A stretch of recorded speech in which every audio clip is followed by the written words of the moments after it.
आसाम प्रदेश Bharatiya Janata party के अध्यक्ष, मेरे परम मित्र श्रीमान सर्बानंद सोनोवाल जी,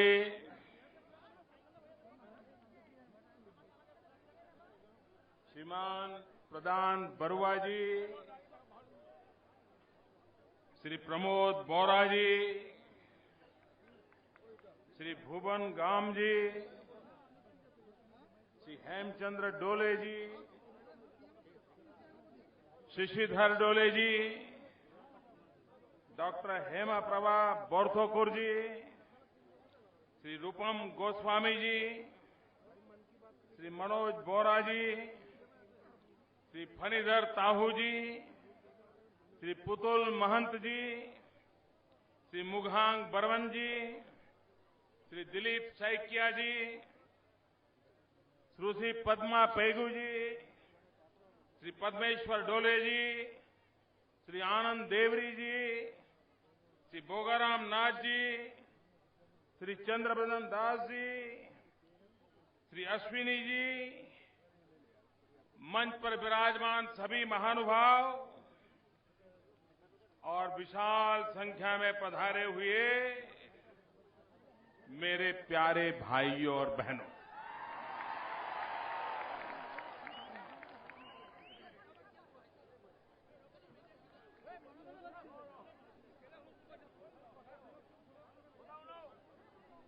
छोटा सा मजूली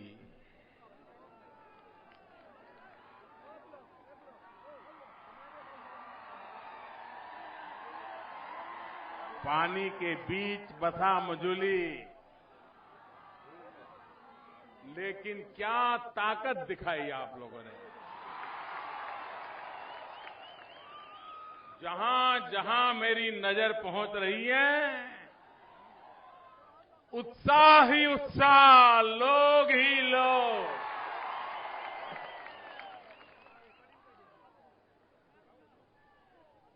मैं आप सबका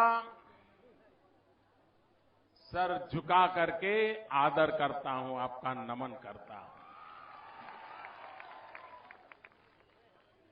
मोर मोरो मोर, असोम वासी राइज, जोई जोईते मोई होकोलुके, रंगली बिहुर सुभेसा जोनेसु,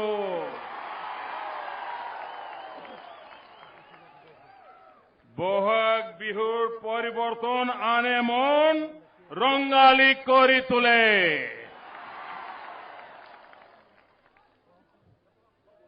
मेरे प्यारे भाइयों बहनों, मैं आप सबसे एक हीरा उठा करके ले गया था।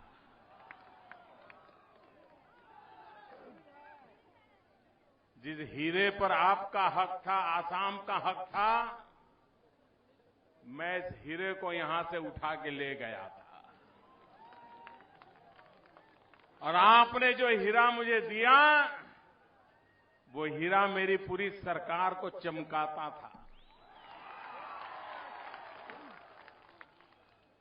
वो हीरा नौजवानों की आशा बन गया। आज मैं आपके पास आया हूं, आपकी इस अमानत आपको लौटाने के लिए। मेरा तो नुकसान हुआ है। दिल्ली से मुझे मेरा एक होनहार मंत्री, उसको मुझे वापस भेजना पड़ रहा है। मेरा तो बहुत नुकसान है, मेरी सरकार का नुकसान है, हिंदुस्तान का नुकसान है, लेकिन आसाम का भला होने वाला है, इसलिए मैंने भेजा।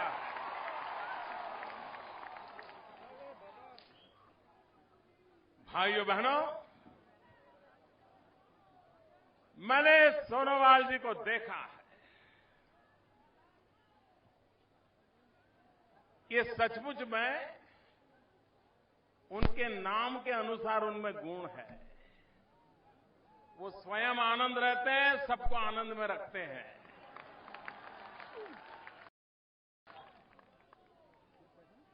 और आसाम का आनंद सर्वानंद। आसाम का आनंद, आसाम का आनंद, आसाम का आनंद, आसाम का आनंद। भाइयों बहनों,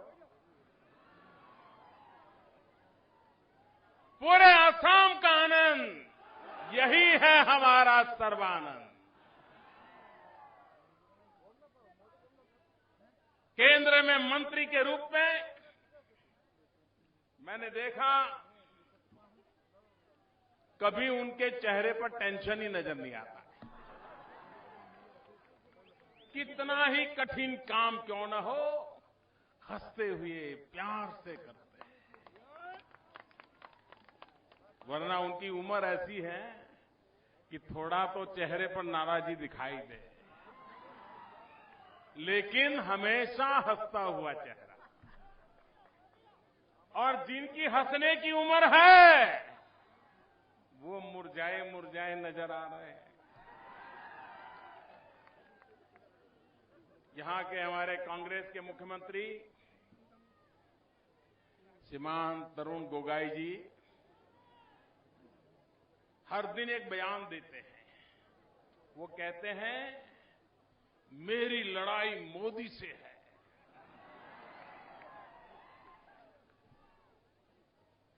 मेरी लड़ाई मोदी से है। अरे गोगोई साहब,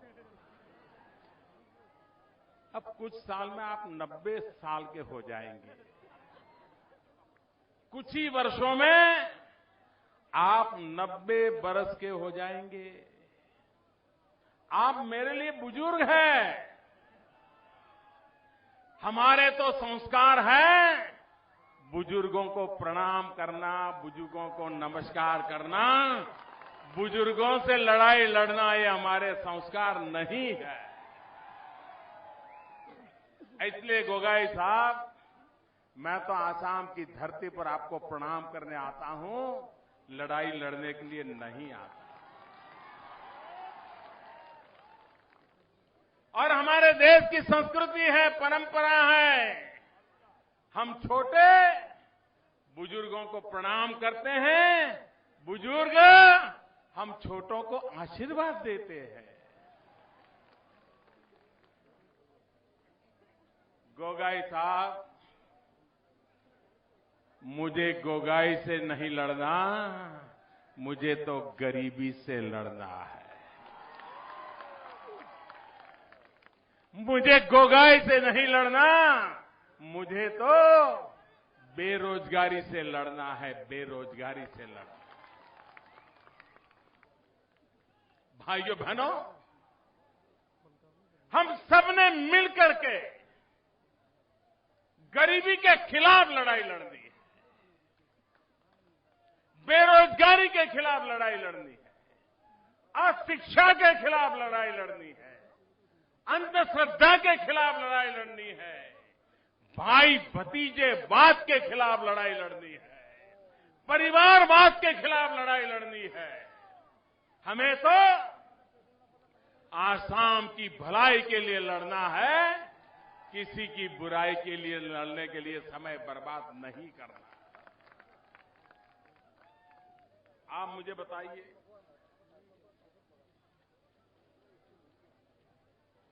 साठ साल से यहां कांग्रेस सरकार चला रही है, राज्य चला रही कि नहीं चला रही?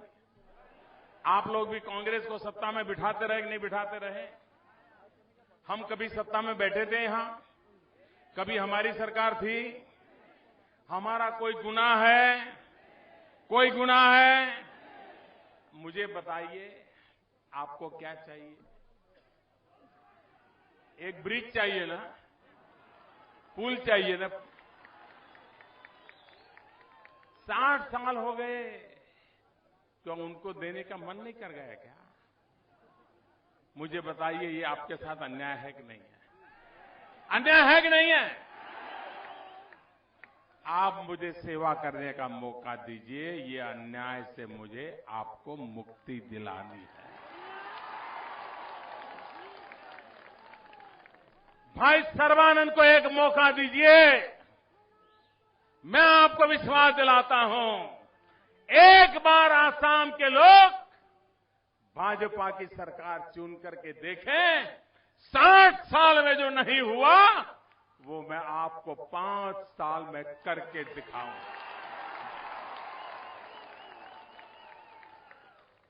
अभी हमारे नितिन गडकरी जी आए थे। सरकार तो हमारी नहीं है, उसके बावजूद भी हमने यहां ब्रिज बनाने की दिशा में एक निर्धार करके कदम उठाना शुरू कर दिया, क्योंकि आपकी समस्याओं का हमें पता है। भाइयों बहनों, हमने सुना है कि कांग्रेस में पैसे खाने की आदत है, कांग्रेस में कहीं से कुछ भी मार लेने की आदत है ना? जानते हैं ना आप? लेकिन मुझे ये मालूम नहीं था कि कांग्रेस की सरकारें इतने सुंदर आइलैंड को भी खा जाती है।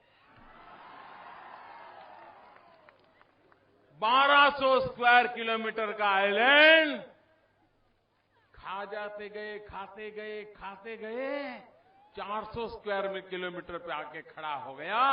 1/3 बचा है, 2/3 गायब हो गया। भाइयों बहनों, इसको बचाने के लिए उनके पास फुर्सत नहीं है। ये एशिया का स्वीट वाटर का एक सबसे बड़ा आइलैंड, पूरे भारत का हेरिटेज, पूरा हिंदुस्तान इसके लिए गर्व करे, पूरा हिंदुस्तान टूरिज्म के लिए यहां चल पड़े, ऐसी जगह उनकी गिनती में ही नहीं थी, उनको इसका महात्मा ही नहीं लगा था। और मझोले के बिना आसाम की सांस्कृतिक विरासत का कभी अंदाज नहीं कर सकता। अगर यहां की सांस्कृतिक विरासत है तो ये उसकी उर्वरा भूमि है। भाइयों बहनों, पूरी वैष्णवाइट परंपरा को हिंदुस्तान में ताकत देने का काम इस छोटी सी जगह पर से हुआ है। ये आपकी ताकत पड़ी हुई है। और इसलिए इसका संरक्षण, संवर्धन, इसका विकास, इसको कनेक्टिविटी, ये समय की मांग है। और ये काम आप एक बार आसाम के लोग भाजपा की सरकार बना के देख लो। आप देखिए, हिंदुस्तान में जिन जिन राज्यों में तेज प्रगति हो रही है, ऐसे नाम राज्यों की सूची निकालिए। और जिन जिन राज्यों में प्रगति नहीं हो रही है, पहले से ही पिछड़ रहे हैं, उनकी सूची निकालिए तो आपको ध्यान में आएगा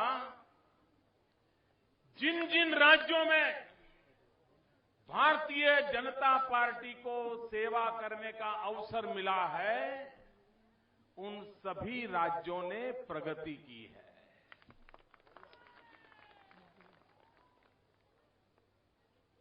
और जहां तक पर अभी भी भाजपा को आने का अवसर नहीं मिला है, वहां कांग्रेस पार्टी का ऐसा कारोबार चला, हर साल वो नीचे ही गिरते गए हैं, नीचे ही गिरते गए। कभी हम कर्नाटक में राज किया, कर्नाटक प्रगति पर है। गोवा में राज कर रहे हैं, गोवा छोटा सा है, प्रगति कर रहा है। महाराष्ट्र में पहले मौका मिला, फिर मौका मिला, महाराष्ट्र नई ऊंचाइयों को पार कर रहा है।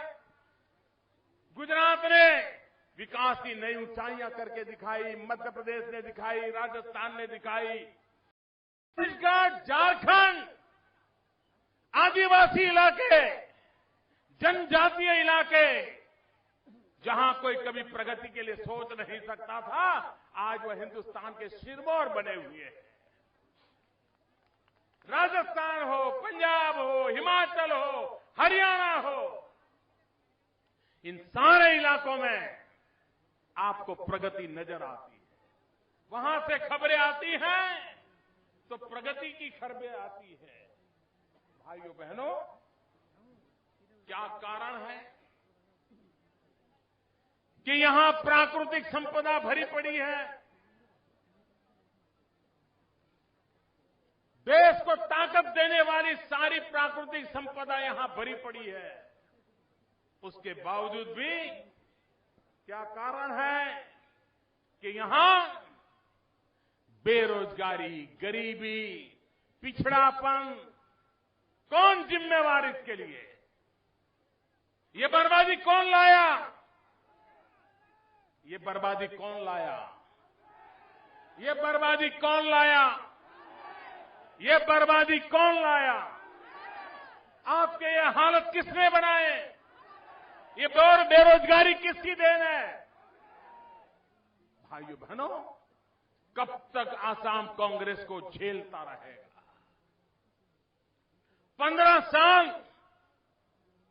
इन्हीं की सरकार रही, 10 साल यहीं से प्रधानमंत्री रहे, उसके बाद भी आपका भला हुआ क्या?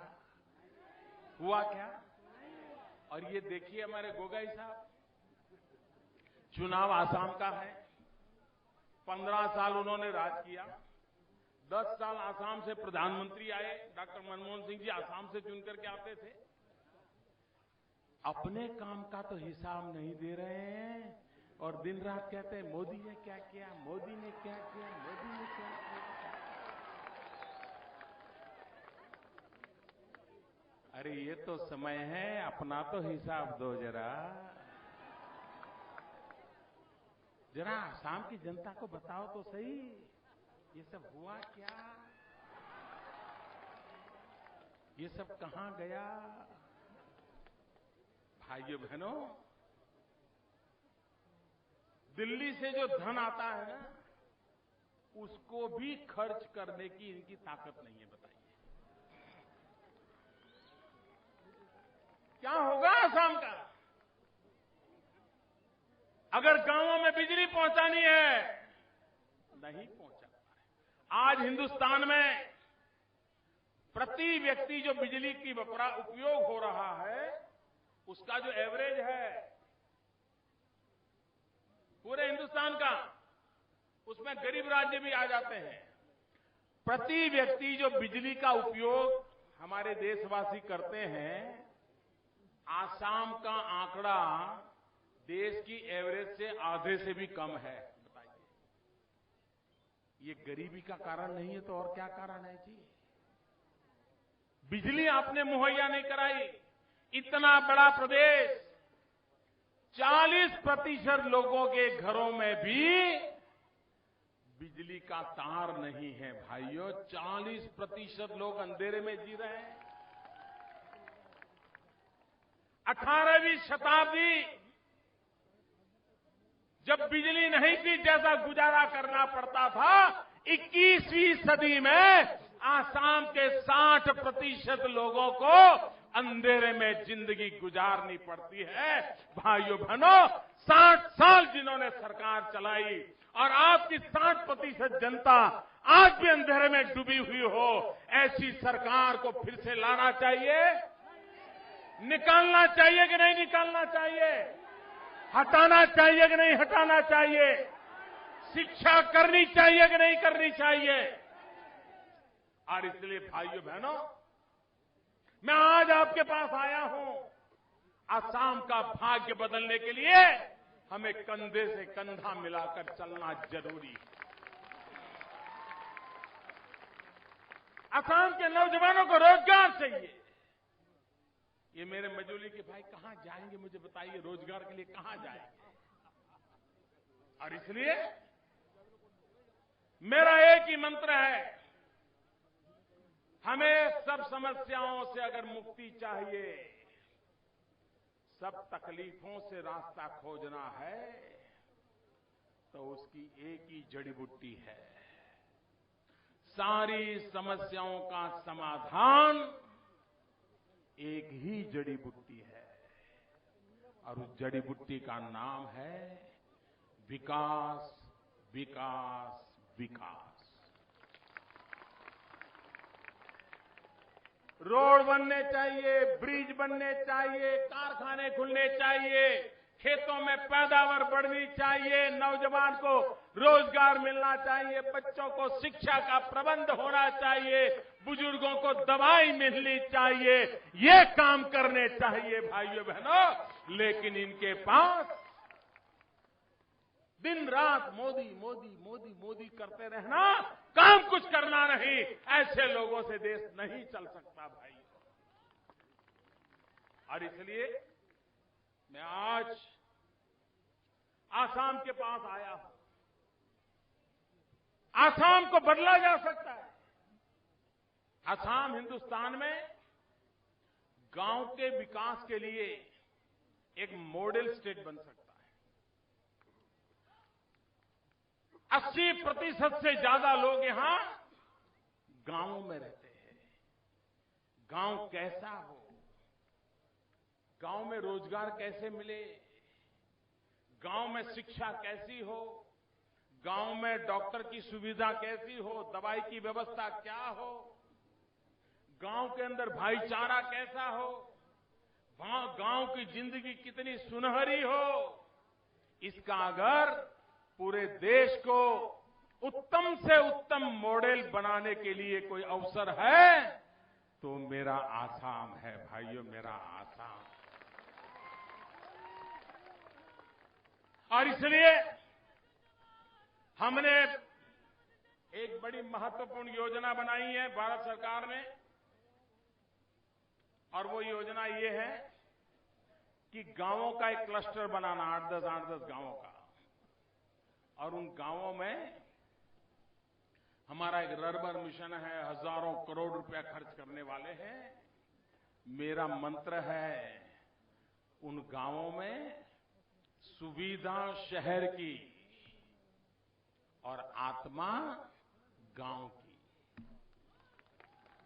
ऐसा मॉडल जहां आत्मा गांव की हो, अपनेपन की हो, भाईचारे की हो, और सुविधाएं जो शहर में होता है वो सब कुछ गांव में होना चाहिए। ये मॉडल लेकर के मुझे आगे बढ़ना है। भाइयों बहनों, सब सोच सकता है अगर हम संकल्प लेकर के चले।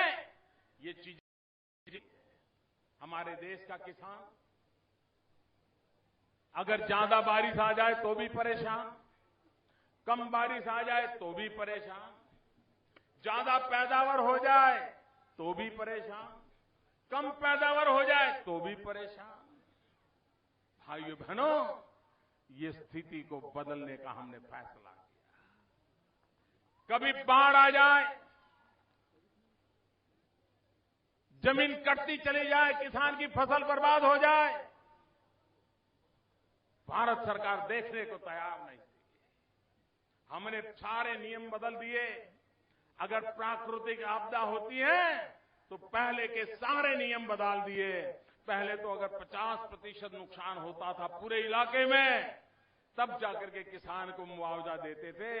हमने कहा सारे इलाके का नहीं, छोटे से इलाके का भी होगा, और 1/3 होगा तो भी सरकार मुआवजा देगी, किसान को परेशान नहीं होने देंगे। ये काम हमने किया है। हमारे देश में फसल बीमा योजना पहले चलती थी। वो क्या थी? वो किसानों के लिए नहीं थी।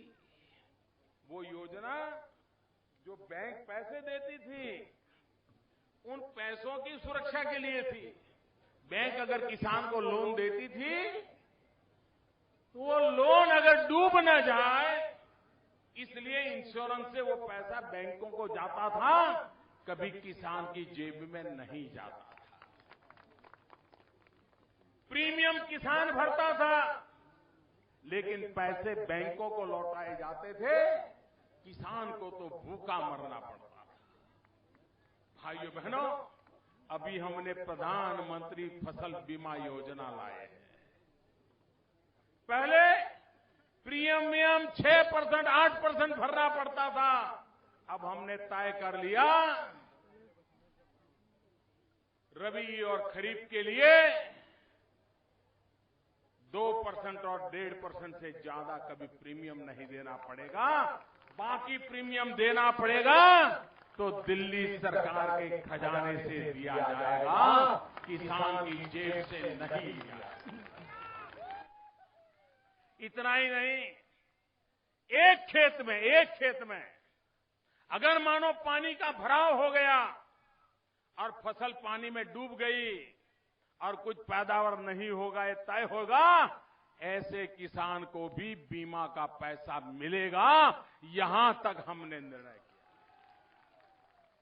इतना ही नहीं, अगर किसान ने फसल तैयार हो गई, कटाई हो गई और खलिहान में, खेत में उसकी फसल का ढेर पड़ा है, वो उठाने वाला है, 1-2 दिन में ले जाने वाला है बाजार में, और अचानक आंधी आ गई, बारिश आ गई, ओले गिर गए, अगर वो फसल बर्बाद हो गई तो बीमा वाले कहते थे, भाई हमने तो फसल का बीमा दिया था, फसल का तो समय पूरा हो गया, तुमने तो काट करके वहां रखा था, अब तुम्हें बीमा नहीं मिल सकता है। हमने प्रधानमंत्री ऐसी फसल बीमा योजना लाए हैं कि कटाई के बाद 14 दिन तक, 2 सप्ताह तक अगर खेत में आपकी फसल पड़ी है और अचानक प्राकृतिक आपदा आ गई, बारिश आ गई, आंधी आ गई, ओले गिर गए और अगर वो फसल बर्बाद हो गई तो उसको भी बीमा का पैसा दिया जाएगा। कोई सोच नहीं सकता कि हिंदुस्तान के किसानों के लिए इतना बड़ा तोहफा कोई दे सकता है। इन दिनों आपने बजट देखा होगा, पूरे हिंदुस्तान के हर कोई कह रहा है कि देश में 40-50 साल के बाद पहली बार गांव के लिए बजट आया, किसान के लिए बजट आया, नौजवान के लिए बजट आया। ये पहली बार हुआ, ऐसा देश के विद्वान लोग कह रहे हैं। और इसलिए मेरे भाइयों बहनों, आसाम की जिंदगी बदलने के लिए ये चुनाव एक अवसर है। मुझे विश्वास है कि अब ये छोटे से स्थान से आसाम को एक होनहार मुख्यमंत्री मिलने वाला है। एक होनहार मुख्यमंत्री, और होनहार मुख्यमंत्री के साथ एक होनहार सरकार मिलने वाली है जो आसाम को विकास की नई ऊंचाइयों पर ले जाने वाली है। भाइयों बहनों, 2 दिन है आपके मतदान, एक 4 तारीख को है, 11 तारीख को है। आपको बटन दबा करके आपके भाग्य को बदलना है। आपको बटन दबा करके विकास के नए युग का उद्घाटन करना है और इसलिए बहुत बड़ी मात्रा में मतदान होना चाहिए। कमल के निशान पर मतदान होना चाहिए।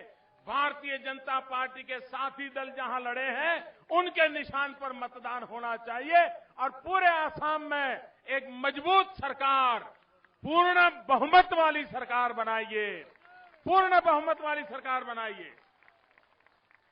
और 60 साल के कांग्रेस के जो पाप है उनको ऐसी सजा करिए, ऐसी सजा करिए कि भविष्य में कोई भी आसाम के साथ खिलवाड़ न करे, आसाम के नौजवान के सपनों को चूर-चूर न करे, आसाम के भविष्य को बर्बाद न करे। इसी एक अपेक्षा के साथ सभी उम्मीदवार आ जाए, इधर आगे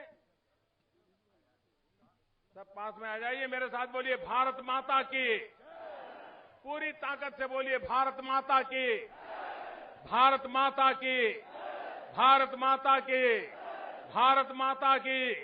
बहुत बहुत धन्यवाद।